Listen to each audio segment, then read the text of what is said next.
મિત્રો, એક સમયે દેવર્ષિ નારદ નારાયણ નારાયણનો જાપ કરતાં કરતાં પૃથ્વી પર આવતા હતા ત્યારે તેમને એક માણસને રાત્રે જતા જોયો. અંધકારમાં ઝડપથી આગળ વધી રહ્યો હતો, જેનાથી દેવર્ષિ નારદ આશ્ચર્યચકિત થઈ ગયા અને તેઓ વિચારવા લાગ્યા કે આટલી મોડા સુધી આ માણસ જંગલમાં શું કરી રહ્યો છે. જ્યારે બધા ઊંઘી ગયા છે પછી વિચારતા વિચારતા દેવર્ષિ નારદ તે માણસ પાસે પહોંચ્યા. તે માણસની પાછળ ચાલવા લાગ્યા. તે આગળ ચાલતો હતો રહ્યો અને દેવર્ષિ નારદ આકાશ માર્ગે તેની પાછળ ચાલ્યા.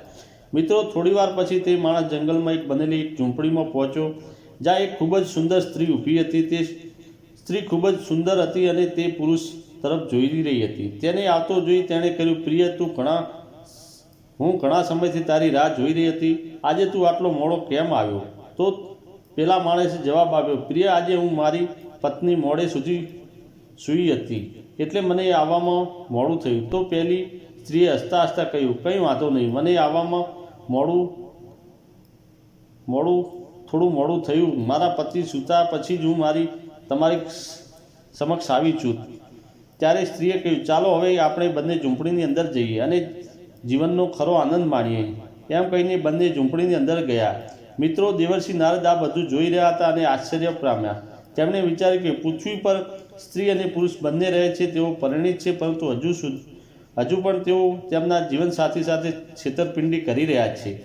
તેઓને કોઈ શરમ નથી આવતી અને ન તો તેઓ કોઈ વાતથી ડર છે. શું આ પાપ નથી? આવું કેમ થાય છે? પછી દેવર્ષિ નારદ મનમાં અનેક સવાલો ઉઠવા લાગ્યા અને આ પ્રશ્નોના જવાબ જાણવા તેઓ કૈલાશ પર્વત તરફ જવા લાગ્યા. થોડા સમય પછી દેવર્ષિ નારદ કૈલાશ પર્વત પર પહોંચ્યા, જ્યાં ભગવાન શિવ તેમના સિંહાસન પર બેઠા હતા. દેવર્ષિ નારદે આવતા જોઈ ભગવાન શિવે પૂછ્યું, દેવર્ષિ નારદ, કૈલાશ પર્વત પર આવો, તમારું સ્વાગત છે. દેવર્ષિ નારદે ભગવાન શિવને કહ્યું, હે ભગવાન, હું તમારા ચરણોમાં પ્રણામ કરું છું. ત્યારે ભગવાન શિવે કહ્યું, હે નારદ, અચાનક કૈલાશ પર્વત પર આવવાનું કારણ શું છે? ત્યારે દેવર્ષિ નારદે કહ્યું, હે ભગવાન, આજે જ્યારે હું પૃથ્વીની મુલાકાતમાં મેં એક વિચિત્ર ઘટના જોઈ. તે ઘટના જોઈને મારા મનમાં બે મોટા પ્રશ્નો ઊભા થયા, જેના જવાબ જાણવા માટે હું તમારી પાસે આવ્યો છું. કૃપા કરીને મારી શંકાનું નિરાકરણ કરો. ત્યારે ભગવાન શિવે હસતા હસતા કહ્યું, દેવર્ષિ નારદ, કોઈ પણ જાતની ચિંતા કર્યા વિના તમારા પ્રશ્નો પૂછો, હું ચોક્કસ તમારા પ્રશ્નનો જવાબ આપીશ. ત્યારે દેવર્ષિ નારદે કહ્યું, હે ભગવાન, મારો પહેલો પ્રશ્ન એ છે કે કેટલીક સ્ત્રીઓ તેમના પતિ સાથે સૂતી નથી. તેઓ તેમને શારીરિક સંબંધ બાંધવા દેતી નથી. મારો બીજો પ્રશ્ન છે કે માણસ પોતાના જીવનમાં એવી કઈ 3 ભૂલો કરે છે જેના કારણે તેને જીવનમાં ઘણું સહન કરવું પડે છે. તે વ્યક્તિએ ઘણો પસ્તાવો કરવો પડે છે. જે લોકો આ ભૂલો કરતા નથી તેમનું જીવન ખુશાલ રહે છે. દેવર્ષિ નારદની વાત સાંભળીને ભગવાન શિવે કહ્યું, નારદ, તમે ખૂબ સરસ પ્રશ્ન પૂછ્યો છે. તે માનવ કલ્યાણ માટે ખૂબ જ ફાયદાકારક છે. તેથી દરેક વ્યક્તિએ આ પ્રશ્નનો જવાબ જાણવો જ જોઈએ. કારણ કે કેટલાક લોકો તેમની યુવાનીમાં એવી ભૂલો કરે છે જેના કારણે તેમનું જીવન બરબાદ થઈ જાય છે, અને લોકો આ ભૂલો નથી કરતા તેમનું જીવન હંમેશા ખુશાલ રહે છે. હું તમને એક મહત્વપૂર્ણ અને માહિતીપ્રદ કથા કહેવા જઈ રહ્યો છું. તે પ્રશ્નના જવાબ આમાં આવ્યા છે, તેથી તમે આ વાર્તા ધ્યાનથી સાંભળો. ભગવાન શિવે કહ્યું. પછી દેવર્ષિ નારદ બોલ્યા, હે ભગવાન, કૃપા કરીને તે કથા સંભળાવો. હું વચન આપું છું કે હું તે પૂરા ધ્યાનથી સાંભળીશ અને તમામ લોકોને તેનો પ્રચાર કરીશ. પછી ભગવાન શિવે કહ્યું કે હે દેવર્ષિ નારદ, પ્રાચીન કાળની વાત છે. સમ્રાટ નગરમાં એક ખેડૂત રહેતો હતો જે ખૂબ જ સાદું જીવન જીવતો હતો. તેમને એક પુત્ર હતો જેનું નામ ગોવિંદ હતું. તે ખૂબ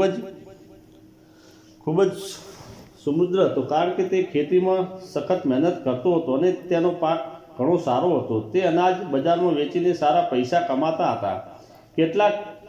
કેટલાક ઘરે રાખતો હતો અને કેટલાક પૈસા પોતાની જરૂરિયાત માટે વાપરતો હતો. ખેડૂત તેના પુત્ર ગોવિંદને ખૂબ પ્રેમ કરતો હતો અને તેને સંપૂર્ણ સ્વતંત્રતા આપી હતી. ત્યાંથી જ કહેવાય છે કે જો બાળકોને વધુ પડતી સ્વતંત્રતા આપવામાં આવે તો તેઓ ખોટા રસ્તે ચાલવા લાગે છે. મિત્રો, ગોવિંદ પણ ખરાબ સંગતમાં પડી ગયો અને જુગાર રમવા લાગ્યો અને પોતાની વાસના સંતોષવાના ઝેર પીને જવા લાગ્યો. પછી એક દિવસ ખેડૂતને આ વાતની ખબર પડી. જ્યારે ખેડૂતને આ વાતની જાણ થઈ તો તેણે વિચાર્યું કે હવે ગોવિંદને પરણાવવો જોઈએ. લગ્ન પછી ગોવિંદે ઘરમાં રહેવા લાગ્યો કારણ કે તેમની પત્નીની ખૂબ જ સુંદર અને આકર્ષક હતી, જેના થોડા સમય પછી ગોવિંદના માતા પિતા વૃદ્ધાશ્રમમાં પહોંચ્યા, વૃદ્ધાવસ્થામાં પહોંચ્યા અને એક દિવસ તેઓ મૃત્યુ પામ્યા. ત્યારબાદ ભગવાન શિવ આગળ કહે છે કે હે દેવર્ષિ નારદ, વાસ્તવિકતા વાર્તા હવે શરૂ થાય છે. ગોવિંદની પત્ની ખૂબ જ સુંદર હતી, જેના કારણે ગોવિંદની વાસના તો શાંત થઈ ગઈ હતી, પરંતુ તેની જુગારની આદત છૂટી ન હતી, જેના કારણે ગોવિંદ જુગારમાં તેની બધી સંપત્તિ હારી ગયો હતો. હવે તેની પાસે પૈસા અને આવડત નહોતી. જ્યારે તેની પત્નીએ તેને રાજા પાસે જવાની સલાહ આપી, તેઓએ જઈને નોકરી શોધવી જોઈએ, જેથી કરીને તેઓ પોતાની આજીવિકા મેળવી શકે. મિત્રો, ત્યારે ભગવાન શિવ કહે છે કે જો કોઈ વ્યક્તિ રાજા પાસે નોકરી માંગવા જાય છે તો રાજા તેને પહેલાં પૂછે છે કે તે શું કરી શકે છે. જો વ્યક્તિ કોઈ આવડત હોય તો તેને નોકરી મળે છે, પરંતુ જો તેની પાસે પ્રતિભાવ ન હોય તો તેને નકામો ગણીને બહાર ફેંકી દેવામાં આવે છે. મિત્રો, ગોવિંદ પાસે ન તો ટેલેન્ટ હતું કે ન પૈસા, તેથી તે બરબાદી તરફ જઈ રહ્યો હતો. તેને 2 પુત્રો પણ હતા જેમના લગ્ન થવાના હતા, પરંતુ તેની પાસે પૈસા ન હતા. ગોવિંદને તેના જીવનમાં પસ્તાવો થઈ રહ્યો હતો. ત્યારે એક દિવસ ગોવિંદ તેની પત્ની પાસે ગયો.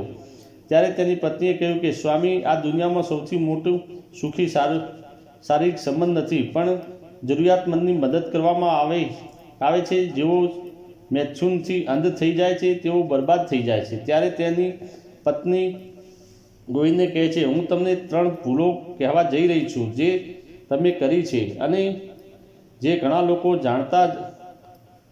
અજાણતા કરે છે અને જે બરબાદી તરફ દોરી જાય છે. જે પ્રથમ ભૂલ એ છે કે જેઓ તેમના જીવનમાં શરૂઆતના દિવસોમાં સારું શિક્ષણ અને કૌશલ્ય શીખતા નથી, તેઓ પાછળથી મુશ્કેલમાં આવે છે. જે બીજી ભૂલ એ છે કે કામ કરવાથી વિલંબની આદત કેળવવી, જેનાથી લક્ષ્ય હાંસલ કરવું મુશ્કેલ બને છે. અને ત્રીજી ભૂલ એ છે કે ખરાબ સંગતમાં પડવું, જે તેઓ તરફ દોરી જાય છે અને જીવનને બરબાદ કરે છે. સૌથી મહત્ત્વની બાબત એ છે કે શ્વાસનું ધ્યાન રાખવું જોઈએ. કોઈ વ્યક્તિ પોતાના શારીરિક અને માનસિક સ્વાસ્થ્યનું ધ્યાન રાખે છે તો જો તે પોતાનું ધ્યાન નહીં રાખે તો તેને ભવિષ્યમાં બીમારીનો સામનો કરવો પડી શકે છે. પછી ગોવિંદની પત્ની આગળ કહે છે કે તમે તમારા જીવનની શરૂઆત ખોટી રીતે કરી હતી, જેથી આજે અમે આ સમસ્યાઓનો સામનો કરી રહ્યા છીએ. હવે હું તમારી સાથે કામ કરવા માંગતી નથી અને હું તમારી સાથે સૂવા માંગતી નથી. હવે મારી ઉંમર વધી ગઈ છે અને હું ભગવાનની સેવા કરવા માંગુ છું. હવે આત્માને સર્વશક્તિમાન સાથે જોડવાનો સમય છે. યુવાનોની પછી લોકો અવિવાહિત જીવનમાં આવે છે અને પછી પુત્રની ઈચ્છા રાખે છે. આ પછી તેઓ વૃદ્ધ થાય છે અને પછી તેઓ બ્રહ્મચારી જીવનમાં પાછા ફરે છે. તેથી બ્રહ્મચારી જીવનમાં જીવવું વધુ સારું છે. તમે તમારી યુવાનીનો યોગ્ય ઉપયોગ કર્યો નથી, પરંતુ હવે આપણે બંને પૂજાપાઠ, ભજન કીર્તન વગેરે કરવાના છે. હું મારી જાતને બરબાદ થવા દેવા માંગતી નથી. હવે તમે સમજી ગયા હશો કે હું તમારી સાથે કેમ સૂવા માંગતી નથી. હવે મારો એક જ ઉપદેશ છે કે મારા બાળકોના લગ્ન કરાવી તમારી કામની સમસ્યાઓને બાજુમાં રાખીને તમારી મહેનત પર ધ્યાન કેન્દ્રિત કરવું જોઈએ. એક દિવસ ભગવાન અવશ્ય આપણી મદદ કરશે. ત્યારે ભગવાન શિવ કહે છે કે હે દેવર્ષિ નારદ, ગોવિંદની પત્નીનું કહેવું સાચું હતું. જે મારી સાથે સાચા હૃદયથી જોડાય છે તેમને ક્યારેય કોઈ કમી રહેતી નથી. પછી શું થયું? દેવર્ષિ નારદે પૂછ્યું. એક વૃદ્ધ સ્ત્રી તેને મળે છે. તેની તમામ મિલકત ગોવિંદની પત્નીને સોંપી દે છે અને તેના ઘરમાં રહેવા લાગે છે. તે કહે છે કે મારે કોઈ સંતાન નથી, ફક્ત તમે જ છો. મારી સંભાળ રાખો. જો મને દિવસમાં 2 વખત ભોજન મળે તો તે મારા માટે પૂરતું છે. પછી તે વૃદ્ધ મહિલા ગોવિંદના ઘરે રહેવા લાગે છે. ગોવિંદ પણ ત્યાંના બંને પુત્રોના લગ્ન કરાવી દે છે અને પરિવાર સાથે સુખીથી રહેવા લાગે છે. ત્યારે ભગવાન શિવે કહ્યું, હે દેવર્ષિ નારદ, તે વૃદ્ધના પૈસાથી ગોવિંદના પરિવારની સ્થિતિ સુધરી ગઈ અને તેમના ઘરમાં સંપત્તિ આવી, પરંતુ ગોવિંદ ખોટા રસ્તે ચાલ્યો ગયો. તેની પત્નીએ તેની સાથે શારીરિક સંબંધ રાખવાની ના પાડી અને તેમ છતાં પણ ગોવિંદ બીજા દિવસે જાતીય સંભોગ કરવા લાગ્યો. તેણે તેની સાથે રમવાની ના પાડી. ત્યારે ભગવાન શિવે કહ્યું કે હે દેવર્ષિ નારદ, આનું પરિણામ એ આવ્યું કે ગોવિંદ ખોટા રસ્તે ચાલવા લાગ્યો. જે તમે જોયું કે ગોવિંદ સ્ત્રીના પ્રેમની જાળમાં ફસાઈ ગયો હતો, કારણ કે તેની પત્ની ન તો તેની સાથે હતી અને તેની જાતીય ઈચ્છાઓ સંતોષવા માટે ન તો તેને સુવા દીધો. દીધો. પોતાની જાતીય ઈચ્છાઓથી પરેશાન થઈને ગોવિંદ બીજી સ્ત્રીના પ્રેમની જાળમાં ફસાઈ જાય છે. રાત્રે તેની પત્નીની સૂઈ ગયા પછી તે બહાર એક ઝૂંપડામાં જાય છે. તે પોતાની વાસના સંતોષે છે, બીજી સ્ત્રી સાથે જાય છે અને પછી બંને પોતપોતાના ઘરે પાછા ફરે. ત્યારે ભગવાન શિવ કહે છે કે હે દેવર્ષિ નારદ, હું કહેવા માંગુ છું કે સ્ત્રીએ ક્યારેય તેના પતિનો ત્યાગ ન કરવો જોઈએ. ગોવિંદની પત્નીએ એ જ કરવું ન જોઈએ, કારણ કે જ્યારે કોઈ સ્ત્રી અચાનક તેના પતિને છોડી દે છે, જો તે તેની સાથે સૂવાનું બંધ કરે છે અને શારીરિક સંબંધ છોડી દે છે, તો તેનો પતિ ખોટા રસ્તે જાય છે.